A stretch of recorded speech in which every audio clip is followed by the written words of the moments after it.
की काटू घरे हमरा जाओ कैसे ना जाबा तू चल वैसे ना जाओ लेकिन कैसे ना जाबा अरे कब नाटक फाने है तुम्हारे हमके बचा ले बाबू कब है ना दोनों हमके गेराई घरे लेके जाता ही हम जात रहे बम्बई। अच्छा बाबू तू बतावा एना ठंडी पालम मेहरारू छोड़ के जाई चाहे देख ले बाबू एलन का काहे तू छोड़ के नल के जाता है जड़वा में। अरे बाबू हम सोच के बियाह करे रहे कि ठंडी पालम दुई मेहरारू रही दोनों ओरी से रजाई ओढ़ी एनन तो दोनों रजाइया खींच ली। अरे बाप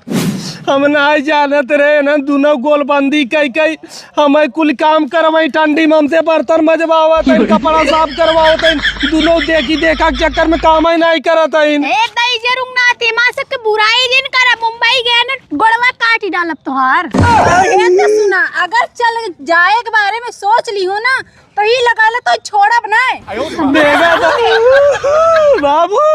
अरे जब ससुर दूध ठलाई क्या तब ना जाना अब का बाबू करता है। बाबू हमके बचा ले बाबू ना बचाएंगे तू चला घर हमने बचाओ तो है चला बाबू